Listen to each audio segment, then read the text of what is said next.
Assalamualaikum warahmatullahi wabarakatuh. Sebelumnya, silakan nama saya Rabi'ah Al-Adawiyah dari kelas IF 105 Prodi Informatika. Di sini saya mengadakan tugas UTS dari mata kuliah ICT Literasi. Pada kesempatan ini saya akan menjelaskan tentang proyek yang sedang saya kerjakan, yaitu judul Membangun Budaya Digital Positif dengan media visual interaktif, pencegahan cyberbullying dan hate speech. Alasan mengapa saya mengambil topik ini karena cyberbullying dan hate speech ini telah menjadi isu serius di era digital. Dampaknya tidak hanya merusak kesehatan mental korban, tetapi juga menciptakan lingkungan digital yang tidak aman. Tujuan proyek ini juga untuk mengurangi resiko tersebut dengan membangun kesadaran melalui media visual interaktif. Kita bahas tentang cyberbullying. Cyberbullying ini adalah tindakan mengolok-olok, mengutuk, ataupun mengancam seseorang melalui video, teks, email, gambar, ataupun pesan video. Sutopo mendefinisikan cyberbullying sebagai tindakan yang dilakukan secara sengaja dan berulang dengan tujuan untuk menyakiti orang lain melalui media sosial. Terdapat banyak cara yang dilakukan untuk menyakiti orang lain, seperti mengisi pesan singkat yang berisi kalimat negatif ataupun mengunggah foto orang lain dengan tujuan untuk menjatuhkan ataupun mempermalukan orang lain. Selanjutnya adalah hate speech atau ujaran kebencian. Hate speech atau ujaran kebencian adalah tindakan komunikasi yang dilakukan oleh suatu individu atau kelompok dalam bentuk provokasi, hasutan, ataupun hinaan kepada individu atau kelompok lain. Menurut Giselle, dalam studinya menjelaskan bahwa hate speech adalah ungkapan yang sengaja dibuat untuk memicu kebencian terhadap individu atau kelompok berdasarkan ras, agama, etnis, atau asal-usul kebangsaan. Ujaran kebencian melibatkan tindakan penyampaian pernyataan ataupun pemikiran secara publik, baik lisan maupun tertulis. Tujuan dari tindakan ini adalah menimbulkan kebencian terhadap kelompok tertentu berdasarkan perbedaan ras, agama, etnis, bahkan orientasi serta identitas lainnya. Selanjutnya ada perbedaan cyberbullying dengan hate speech. Dari situs web resmi PBB atau Perserikatan Bangsa-Bangsa mengartikan hate speech merujuk pada ungkapan yang bersifat diskriminatif dan merendahkan yang dapat disampaikan dalam berbagai bentuk, disampaikan seperti gambar, meme, ataupun simbol. Di sisi lain, cyberbullying adalah bentuk perundungan yang dilakukan melalui teknologi digital. Bentuk perundungan ini terjadi di media sosial, platform pesan, atau bahkan dalam permainan game online. Cyberbullying ini seringkali melibatkan perilaku berulang yang bertujuan untuk menakut-nakuti, mempermalukan, atau membuat korban merasa dilecehkan.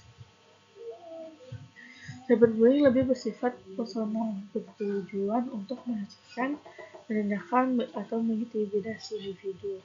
Biasanya terjadi dalam hubungan interpersonal. Hate speech lebih bersifat kolektif, menyebarkan kebencian atau diskriminasi yang menyerang kelompok berdasarkan identitas mereka.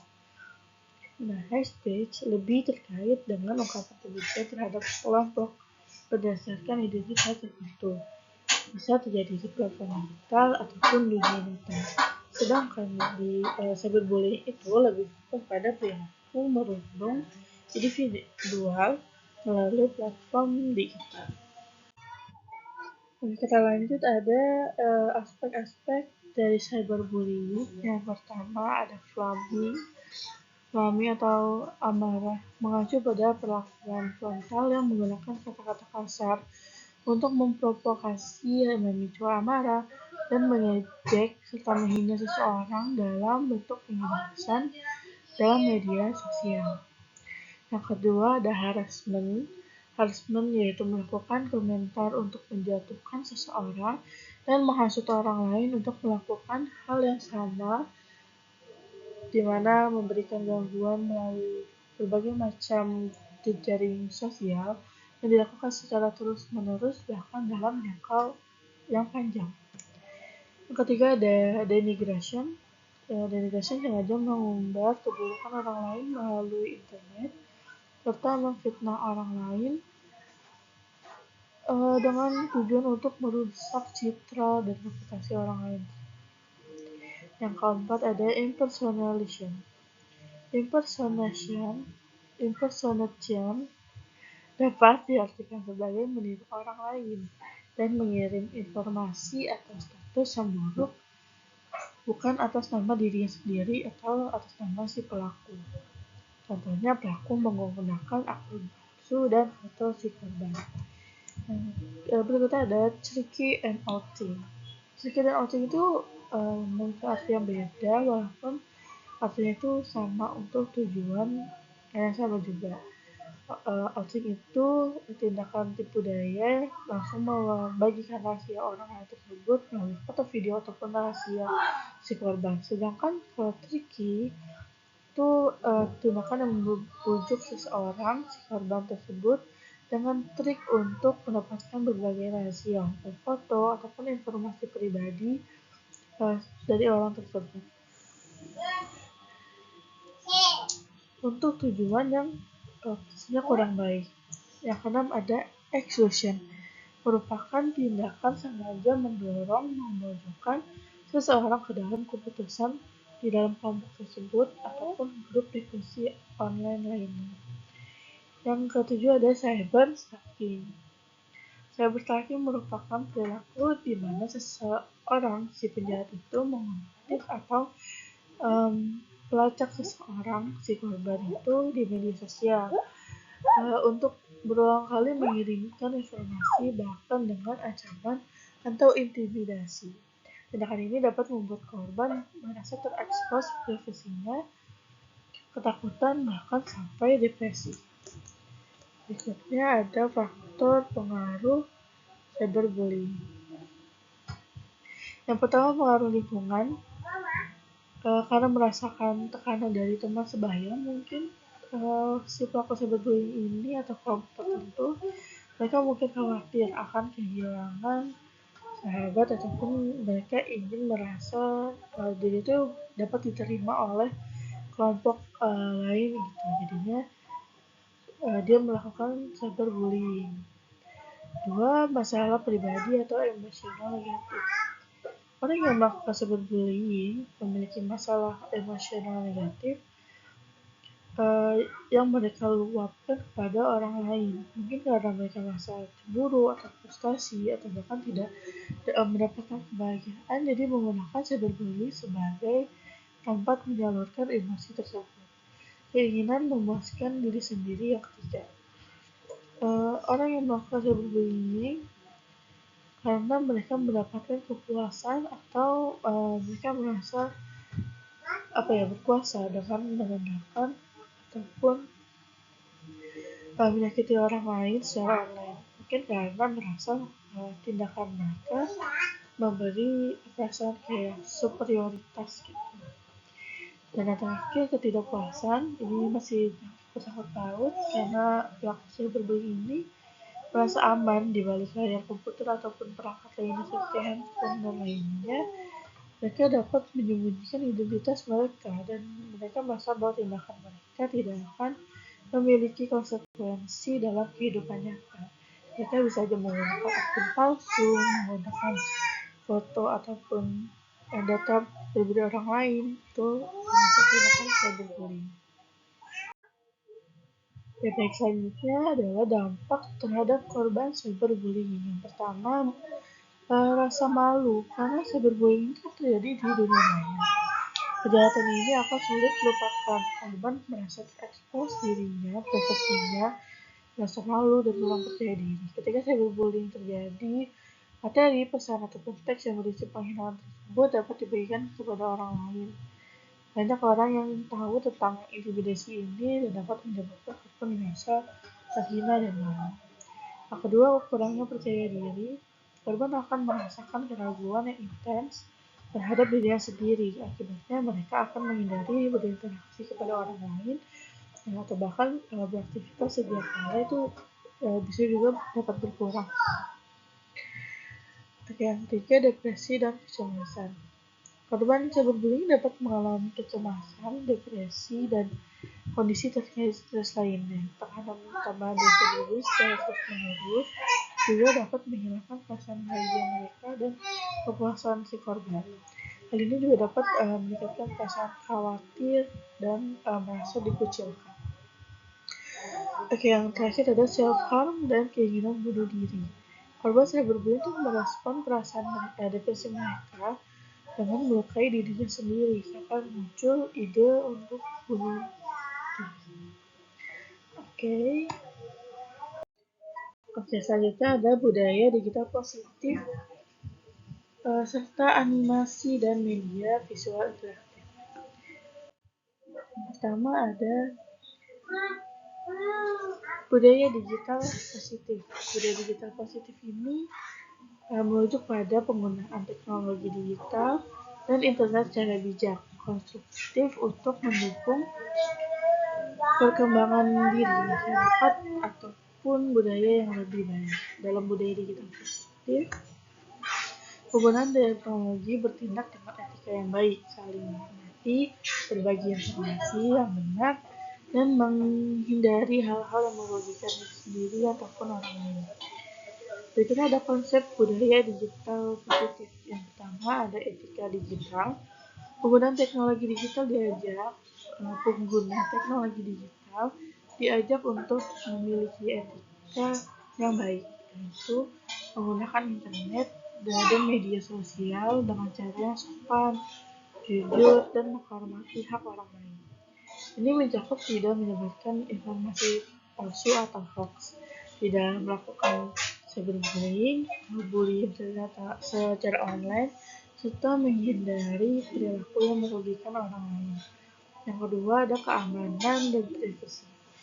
Salah satu aspek penting dari budaya digital positif adalah kesadaran akan pentingnya menjaga keamanan data pribadi dan menghormati privasi orang lain. Yang ketiga ada literasi digital. Literasi digital ini adalah kemampuan untuk menggunakan perangkat digital secara aktif dan secara efektif dan aman. Budaya digital positif ini mendorong masyarakat untuk terus belajar dan meningkatkan keterampilan mereka dalam menggunakan teknologi, dari mengenal perangkat,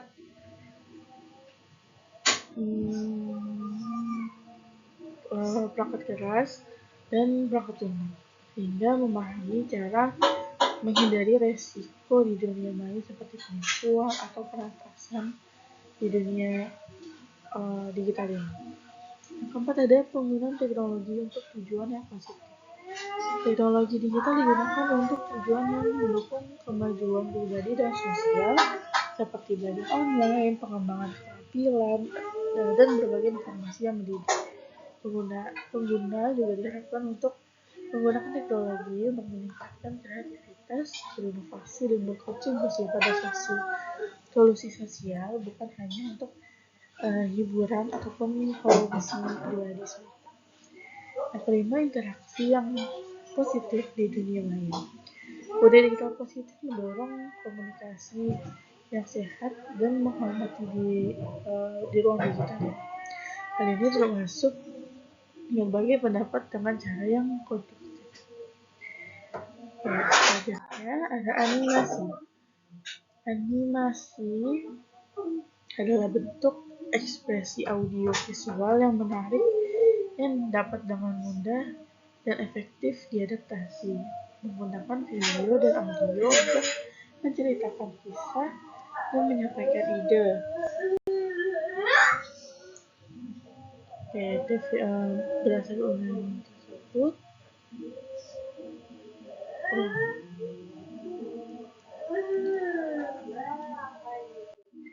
selanjutnya ada potensi dan manfaat utama dari penggunaan animasi. Oke, yang pertama, meningkatkan pemahaman konsep yang kompleks. Animasi dapat memecahkan konsep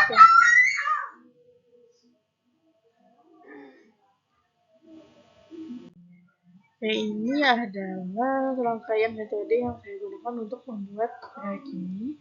Nah, metode yang saya gunakan itu metode pipeline production. Pipeline adalah alur produksi atau alur standar yang digunakan dalam dunia syuting. Dalam bidang animasi ini, pipeline itu artinya alur atau proses yang dilalui para animator dalam menghasilkan atau memproduksi karya animasi.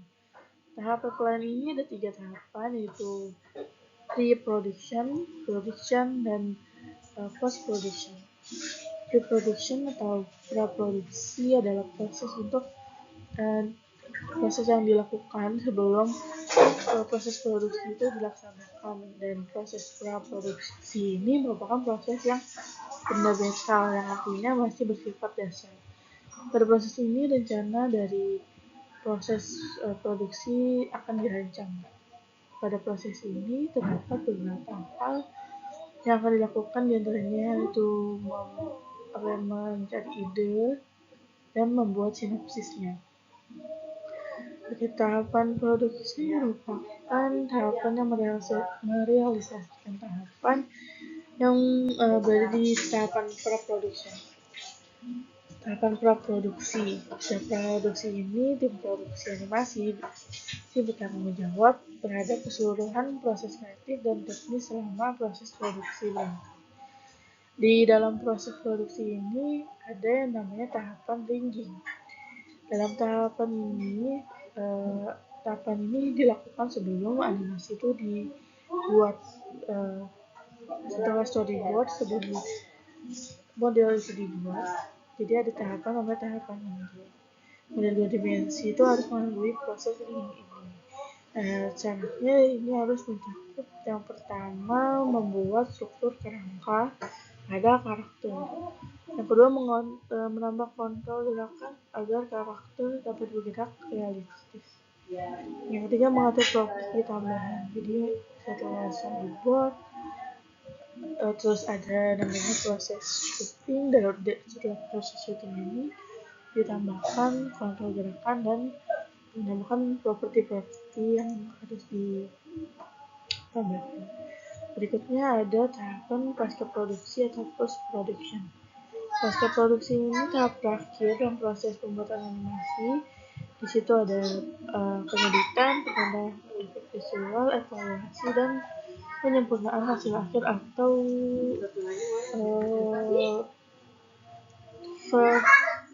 final output.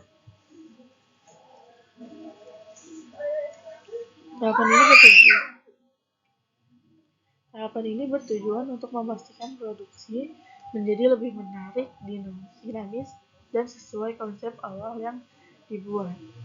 Dalam pasca produksi ini ada langkah yang harus diselesaikan, yaitu pengeditan, yaitu memotong, mengatur transisi, dan menyusun ulang adegan agar alur ceritanya itu lebih jelas. Yang kedua, penambahan efek visual seperti pencahayaan.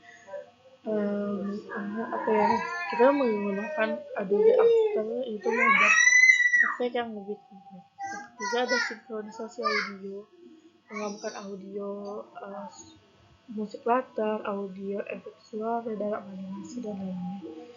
Yang keempat, proses akhir untuk mengonversi file animasi ke dalam format video, juga memastikan resolusi dengan kebutuhannya. Disinilah setelah proses akhir untuk mengonversi file animasi ke dalam format video ini sudah selesai, final outputnya sudah selesai, barulah animasi itu siap untuk dipublikasikan ke publik dengan memposting di sosial media. Mungkin segitu aja yang bisa saya sampaikan. Kurang lebihnya mohon dimaafkan apabila ada sedikit gangguan dan salah kata. Semoga nantinya ada pelajaran untuk melanjutkan proyek ini. Saya Rabia Al Adabiyah. Terima kasih.